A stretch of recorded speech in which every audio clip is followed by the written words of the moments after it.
the dusty road, and the barefoot boy. The harmattan wind whipped dust devils across the cracked earth, painting the passing landscape in shades of ochre and brown. President Traore gripped the dashboard of the open-top Jeep, his eyes scanning the horizon. The new school in Nasra was vital, a promise kept to a forgotten community. He was already behind schedule. The bureaucracy in Ouagadougou had tried to bury the project under mountains of paperwork, a delay he'd personally bulldozed through. The Jeep rattled over a particularly deep rut, throwing dust into the air. Traore cursed under his breath, adjusting the brim of his khaki cap. It was then he saw him, a small figure, standing motionless by the side of the road, a splash of stark contrast against the muted landscape. He wore a faded blue shirt and shorts, his feet bare and caked with dust. But it was what he held that caught Traore's attention. Boots. Worn, scuffed, and patched boots. Military boots. "Stop the Jeep," Traore commanded, his voice sharp. The driver, a young lieutenant named Compare, slammed on the brakes, sending up a cloud of red dust. Traore hopped out, ignoring the lieutenant's protests about security. He walked towards the boy, his boots crunching on the gravel. As he drew closer, he saw the boy's face. Gaunt, with large, solemn eyes that held a depth of sadness that belied his age. He couldn't have been more than 8 or 9. "Bonjour, mon garçon," Traore said softly, using the familiar greeting. "What are you doing out here all alone?" The boy flinched, clutching the boots tighter. He didn't answer, his gaze fixed on the ground. Traore knelt, bringing himself to the boy's level. "Those are fine boots," he said, nodding towards the worn leather. "They look like they've seen some action." The boy's eyes flickered up, a spark of something, pride perhaps, momentarily replacing the sadness. He finally spoke, his voice a mere whisper. "They were my father's." "Your father was a soldier?" The boy nodded, his lower lip trembling. "He fought for Burkina Faso. He was a hero." Traore's heart clenched. He knew that look, that quiet dignity masking unimaginable grief. He'd seen it too many times on the faces of widows and orphans in the conflict zones. "And where's your father now?" The boy's eyes welled up with tears. He didn't answer, but Traore didn't need him to. "What's your name?" he asked gently. "Malik," the boy whispered. "Malik Sawadogo." Traore reached out, placing a hand on Malik's shoulder. The boy was thin, almost fragile. "Malik," he said, his voice filled with a quiet determination. "Tell me, what does a hero's son need?" Malik looked up, his eyes searching Traore's face. We need food," he said, his voice cracking. "My mother, she is sick. We have nothing." He paused, then added, almost as an afterthought, "The government, they promised money. For my father, but we never received it." The dust swirled around them, a silent testament to the harsh realities of this land. Traore stared at the boy, at the worn boots clutched in his small hands. He knew, with a certainty that resonated deep within his soul, that this chance encounter was no accident. This was a test, a call to action, and he knew exactly what he had to do. A father's boots, a family's hunger. Dust devils danced around Malik's ankles as he confronted the president. Clutched in his little hands, his father's boots seemed immense, dwarfing his wrists. The leather, once rich, was now a tapestry of cracks and age, their laces tattered like whispers of a lost past. President Traore knelt, meeting Malik's glistening, distraught gaze. "What brings your father's boots to your hands, little one?" Malik's swallow was a visible effort. "My father. He fell fighting the terrorists near Jibbo. A soldier, like yourself." He presented the boots tentatively, as if offering a piece of himself. "This is all that remains." Traore accepted the heavy burden. His thumb traced a jagged scar on the leather, a silent film playing out in his mind of combat and ultimate sacrifice. "He served his country with unparalleled honor." "And your family? Malik? Your mother? Siblings?" Malik's lip quivered. "We. Hunger gnaws at us, Monsieur le President. Constantly. Mama seeks work, but finds none. My little sister's cries are unending. Meat hasn't touched our plates, in memory fails me." A muscle clenched in the president's jaw. Surely, the army provided some assistance? Compensation for your father's ultimate dedication. Malik shook his head, his eyes pools of childlike, bewildered anguish. Promises echoed. They pledged to arrive, but no one ever did. Our neighbors sometimes share meager portions of millet, but sustenance remains a dream. He scraped his bare feet in the dirt, eyes downcast. My father, he swore the government would care for us. He placed his faith in you, Monsieur le Président. The air thrummed with unspoken accusations, a weight heavier than the boots in Traore's hands, a tangible indictment of broken promises and a system's betrayal. The school inauguration now felt grotesquely out of place, a discordant fanfare against the quiet desperation etched on the boy's face. Malik, Traore stated, his tone measured and resolute. I pledge to unearth the truth. I pledge to discover why your family was forsaken. I will ensure your father's sacrifice echoes through eternity. He passed the boots to an aide, his gaze unwavering as it remained locked on Malik's. You will accompany me now. You will share your story. And by tomorrow, your family will feast. The president extended a hand, and after a moment of hesitation, Malik's small, toughened hand met Traore's. A wave of murmurs washed through the crowd, curiosity intertwined with anticipation. Their steps began, not toward celebration, but toward a day of reckoning. The promise of justice. The capital air, thick with the exhaust of sputtering mopeds and the aroma of street-grilled meat, felt different this time. It wasn't just the dust coating his convoy vehicles, or the weariness clinging to his bones after days spent crisscrossing the countryside. It was a profound sense of responsibility, heavier than any ceremonial garb he'd ever worn. Back in his austere office, the silence amplified the image of Malik's face, etched in his memory. Traore barely acknowledged the stack of reports awaiting his signature. He summoned his chief of staff. I want an immediate investigation into the military compensation funds, he barked, his voice raspy from the journey. Every payment, every transaction scrutinized. I want names, dates, everything.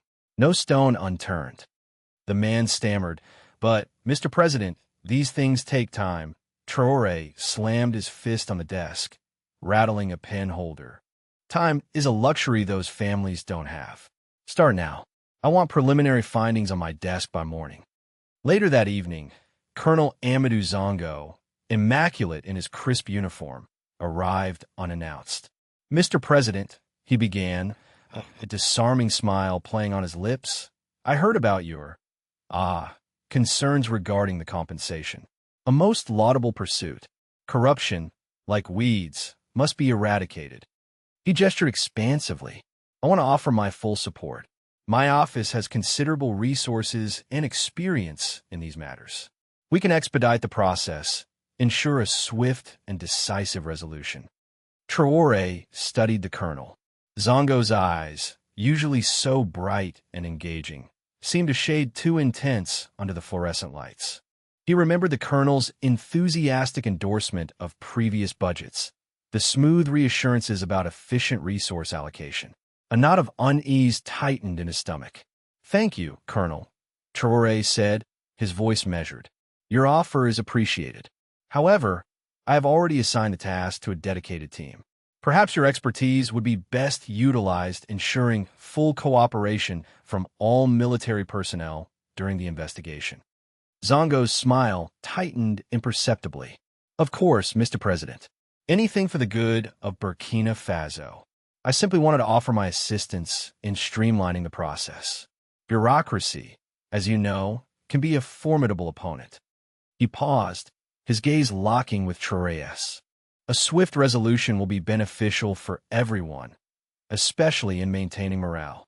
Traore simply nodded, his silence a weighty response. After Zongo left, the president walked to the window, staring out at the darkening city. The promise of justice hung heavy in the air, a fragile beacon against the encroaching shadows. He knew this was only the beginning, and the path ahead would be fraught with resistance. He could feel it in his bones, unmasking the shadows, Dust motes danced in the harsh afternoon light that streamed through the window of the makeshift investigation headquarters. Lieutenant Diallo traced his finger down the endless columns of figures. Numbers that should have represented hope and security for grieving families now screamed of betrayal. He leaned back, the metal chair groaning under his weight. "Look at this, Colonel," he said, his voice tight with controlled anger. "The disbursement dates are falsified. Funds marked as delivered weeks before the actual checks were even printed." Colonel Amadou Zongo, ostensibly there to offer support from the military police, adjusted his crisp uniform. A bead of sweat trickled down his temple. "These are complex systems, Lieutenant. Errors happen." Diallo slammed his hand on the table, the sound echoing in the small room. "Errors that consistently benefit the same few accounts? Errors that systematically rob widows and orphans? This isn't incompetence, Colonel. This is theft. Organized, deliberate theft." He pointed to a specific line. "The Cabaret family supposedly received their full compensation 2 months ago. I spoke to Madame Cabaret myself yesterday. She hasn't seen a single franc." Zongo cleared his throat. "Perhaps a postal error. The post doesn't reroute millions, Colonel. These funds are being siphoned off, and someone high up is authorizing it." Diallo pulled out a separate file, thicker than the rest. "We've traced several transactions to shell corporations. The directors are all connected." He looked pointedly at Zongo. Later that evening, President Traore sat behind his desk, the reports spread before him like a battlefield. His usual energy was replaced with a grim weariness. The news was worse than he had imagined. "The scale of this," he murmured, running a hand through his close-cropped hair. His advisor, Captain Sawadogo, stood silently. He had delivered the initial findings, but even he was unprepared for the depth of the rot. "How many families?" Traore asked, his voice hoarse. "At least 200 confirmed, Mr. President. We suspect the actual number is much higher." Traore stared at the ceiling, his jaw tight. He saw Malik's dusty boots again, the boy's haunted eyes. And the perpetrators? The investigation is ongoing, but the evidence points to several senior officials within the Ministry of Defense, and possibly some within the military hierarchy. Sawadogo hesitated, glancing at the door. "Colonel Zongo has been particularly cooperative, offering access to records and personnel." Traore's eyes narrowed. "Zongo, I see." He picked up a pen, the click loud in the silent room. "I want a complete list of everyone involved, no matter their rank, and I want them brought to justice. Immediately. This ends now." He slammed the pen down, summoned the Attorney General. "We're going to war against corruption, Captain, and we will win." The weight of betrayal. The file whispered onto President Traore's desk, the sound amplified by the office's stifling quiet. He'd been immersed in lists detailing seized assets, the painfully slow return of pilfered funds to grieving families. Progress, yes, but tinged with gall. He lifted the report, its pristine cover a stark contrast to the desk's dark wood. The finance ministry crest pressed into his palm, a weight of responsibility. He'd anticipated low-level functionaries, perhaps a few provincial officials. Never this. Colonel Amadou Zongo. The name blurred before him. Zongo, a confidant, a fellow revolutionary from the earliest days. Zongo, his steadfast ally during the coup, who'd sworn loyalty to the populace. The evidence was indirect, a labyrinth of phantom companies and rerouted payments, yet undeniably incriminating. The sheer magnitude of the sums made his gut clench. An icy dread settled within him, deeper than any air conditioning could induce. He demanded Zongo's presence immediately. The colonel arrived within the hour, his expression a mask of worry. "Mr. President, you summoned me?" Traore brandished the report. "Care to enlighten me, Amadou?" His tone, deceptively calm, threatened like thunder. Zongo accepted the file, his eyes darting across the pages. A tick pulsed in his cheek. This is preposterous. Utter fabrications, Mr. President. I assure you, I am utterly ignorant of these dealings." His voice held firm, his gaze unwavering, a picture of righteous indignation. Ghost corporations registered under your cousin's name. Amadou? Funds channeled through accounts linked to your brother-in-law. More inventions. Traore countered, his controlled fury threatening to erupt. He yearned to believe Zongo, desperately, but the facts were insurmountable. Zongo's composure cracked. These are coincidences. I can clarify. He launched into a convoluted tale of family members engaged in legitimate enterprises, of misunderstandings and clerical errors. Traore listened, his face unreadable, a tempest gathering behind his eyes. When Zongo concluded, breathless and pleading, Traore leaned forward. That money was designated for the families of fallen soldiers, Amadou, for children robbed of their fathers. Do you grasp the enormity of the accusation? Zongo's eyes sharpened. I have served this nation with distinction, Mr. President. I would never, then demonstrate it. Traore cut him off, his voice steel.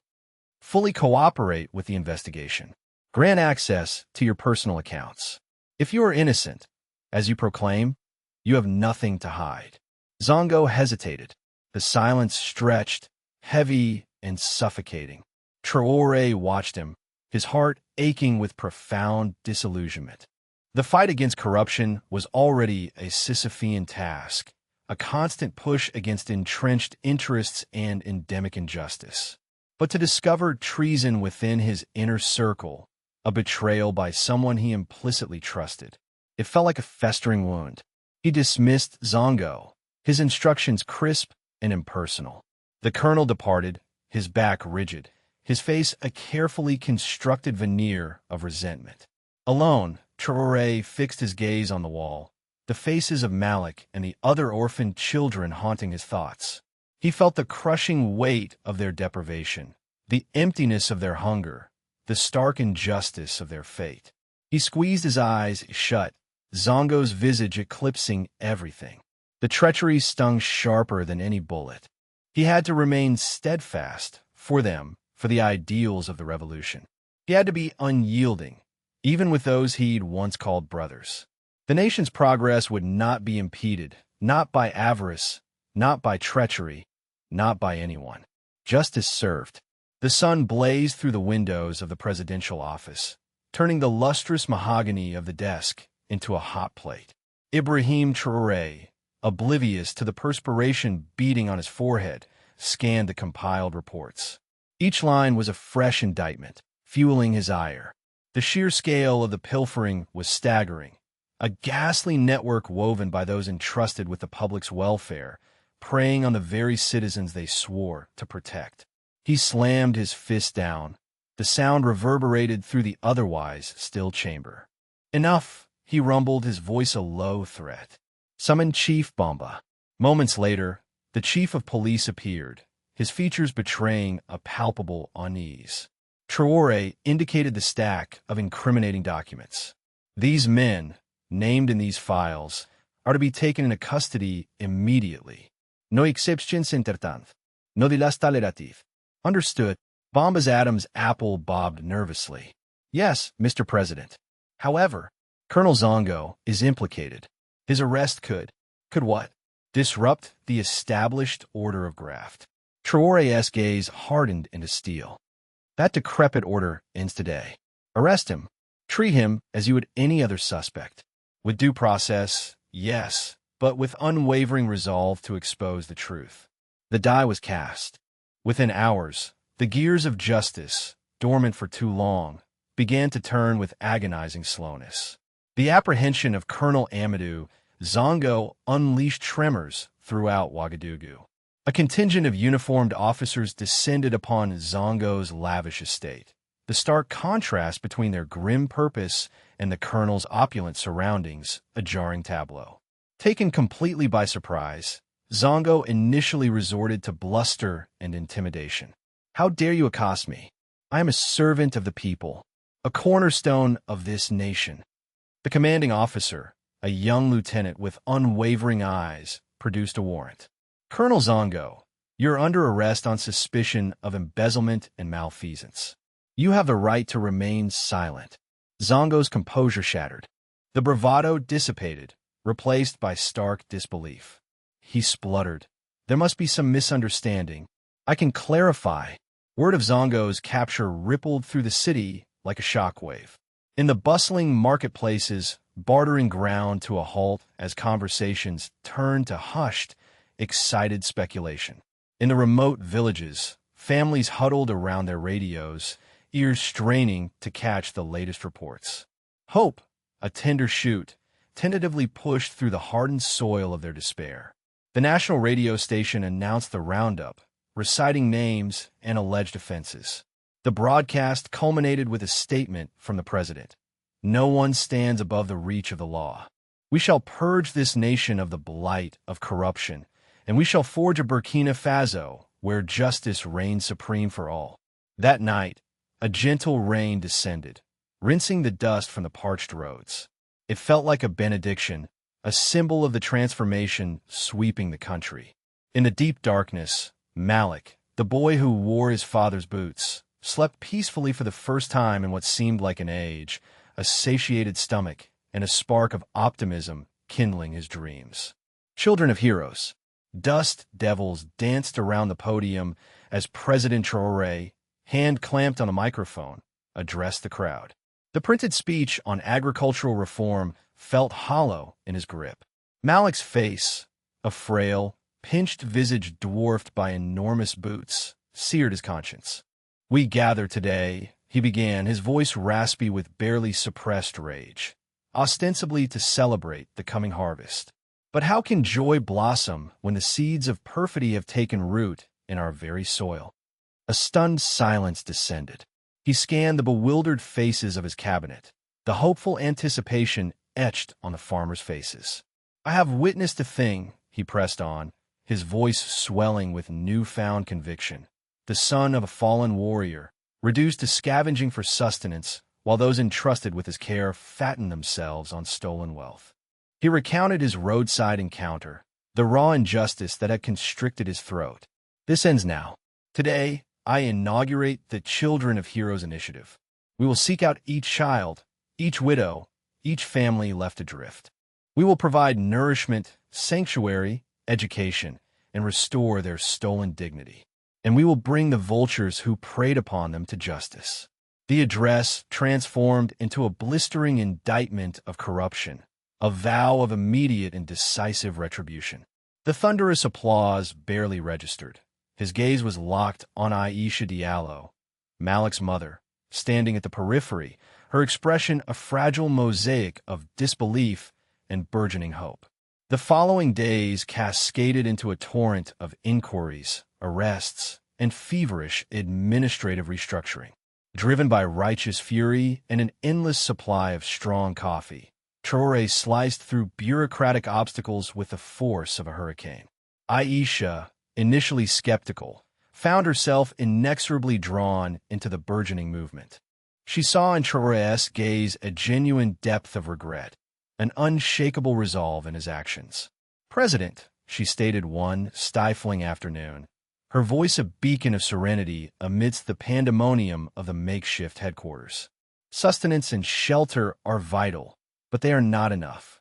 We require something enduring, something that honors their sacrifice beyond simple charity." That exchange ignited the concept of a national memorial endowment, managed not by the government, but by the widows themselves. Aisha, armed with her keen intellect and indomitable spirit, became its engine. She navigated the labyrinthine legal system, orchestrated fundraising galas, and guaranteed that every franc reached its rightful recipient.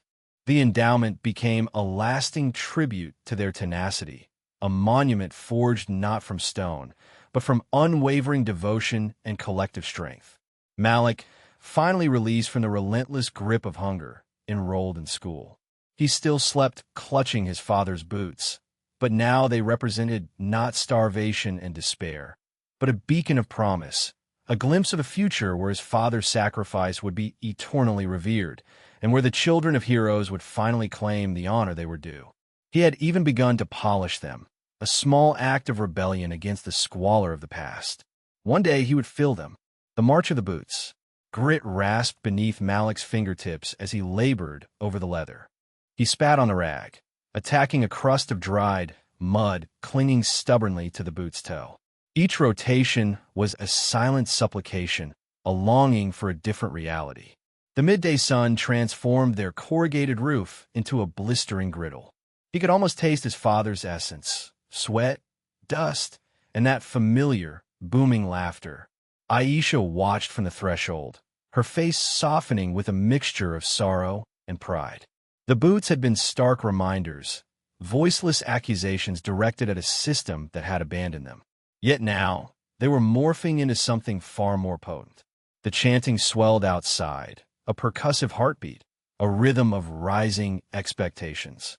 The march of the boots had ignited like dry tinder.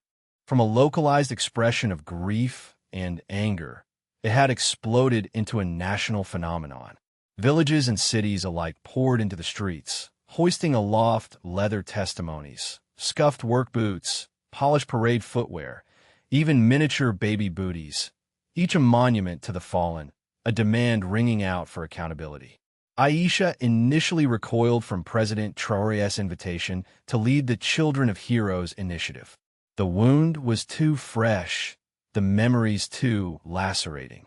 But then, she witnessed the faces of other widows, the haunted vacancy in their children's eyes.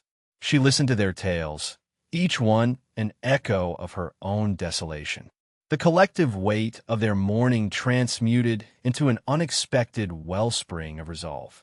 "Malik," she said, her voice raspy with emotion, "it's time to go." He met her gaze, reflecting the simmering heat rising from the boots themselves. He understood. With meticulous care, he positioned the polished pair side by side, silent sentinels guarding a shattered past. He rose, taking his mother's hand in his. The rally unfurled before them, a mosaic of faces etched with loss and an unshakable resolve. Banners proclaiming justice for the fallen and "Remember our heroes" snapped in the wind like defiant flags. When Aisha ascended the makeshift platform, a hush descended, thick with anticipation. She surveyed the throng, her heart a frantic drum against her ribs. The microphone felt cold and heavy in her grasp. She began to speak, her voice trembling at first, then gaining strength, channeling the collective pain and fragile hope that permeated the atmosphere. "My husband was a soldier," she declared, her gaze sweeping across the assembly. "He died defending this nation. He died believing in its promise. We cannot allow his sacrifice, or the sacrifices of countless others, to dissolve into nothing." She exposed the tendrils of corruption, the web of lies, the hollow echo of unfulfilled promises. She spoke of the orphaned children, their futures hanging precariously in the balance. And then, she kindled the ember of hope. She spoke of the president's pledge, of the Children of Heroes initiative, a lifeline in their despair, of a national memorial endowment, a solemn vow to remember, to honor, to provide a future. "These boots," she continued, gesturing to the polished pair beside her, "they are more than just a symbol of a soldier's life. They represent a father, a husband, a son. They embody a solemn vow, a vow that we will never forget, that we will perpetually strive for justice, that together we will forge a brighter tomorrow for our children." A tidal wave of sound erupted from the crowd, a roar of approval that washed over her. People brandished their own boots aloft, a forest of leather reaching for the heavens, fueled by renewed hope and expectations. Malik, standing shoulder to shoulder with her, squeezed her hand tightly. The boots had become a potent symbol, no longer solely of loss, but of resilience, of a nation finding solid footing on fractured ground. A nation united. The plaza pulsed with an expectant electricity unseen in Ouagadougou in decades. The usual phalanx of armed guards encircling the presidential rostrum had vanished. Only the Burkinabe standard snapped in the Harmattan breeze. President Traore stood resolute, not shielded by the bulletproof glass, but at its very precipice, his gaze encompassing the multitude. Beside him, Rendered small by the immensity of the space, stood Malik. The boy gripped his father's boots, their leather subdued to a soft sheen by his diligent care. Traore commenced his address, his voice carried by the speakers, yet still rough-edged with feeling. Brothers and sisters of Burkina Faso, this is a turning point. Too long have the pledges to our brave soldiers, to our national heroes, been callously discarded. Their sacrifices and the anguish of their families have been met with indifference, with corruption, with sheer betrayal. A profound stillness descended, broken only by the soughing of leaves in the acacia canopy. I have looked into the eyes of the forgotten. I have heard their grim tales of deprivation, of abandonment, of a system profoundly broken. And I declare to you, this injustice ceases today. He indicated Malik. This young man, this son of Burkina Faso, embodies true courage. His father offered his life for this nation, and this nation will, at long last, acknowledge that noble sacrifice. He detailed the impending reforms, the promised arrests, the innovative structures designed to guarantee accountability. But it wasn't the specifics of policy that truly resonated. It was the burning conviction in his eyes, the unvarnished truth in his tone. He spoke not of abstract economic figures or complex geopolitical maneuvering, but of inherent worth, of fundamental respect, of a basic human kindness so long conspicuously absent. We are not defined by our material wealth, he proclaimed, his voice gaining intensity. We are defined by the way we treat one another. We are defined by our devotion to protecting those most vulnerable. He pledged a Burkina Faso where a soldier's ultimate sacrifice wouldn't condemn his family to penury, where every child would have the chance to flourish, irrespective of origin. The applause began softly, like the first drops of rain, then surged into a roaring deluge, vibrating the very stones underfoot. As Traore concluded, he knelt beside Malik, placing a reassuring hand on the child's small shoulder. "This is our future, Burkina Faso," he said, his tone now intimate. "A future founded on equity, on empathy, and on the unwavering pledge that we shall never forget those who have laid down their lives for us." The square erupted in jubilant chaos. People pressed forward, chanting, singing anthems, brandishing flags. The atmosphere vibrated with the joyful clamor of horns and percussions. Malik, initially bewildered, glanced at Traore, a tentative smile gracing his face. He lifted his father's boots high, a poignant emblem, not of bereavement, but of burgeoning hope. The march of the boots had morphed into a stride toward a fresh dawn, a country unified in its resolve for a brighter tomorrow, irrevocably transformed by a president who chose to see a boy, and a boy who dared to believe in his nation's promise once more.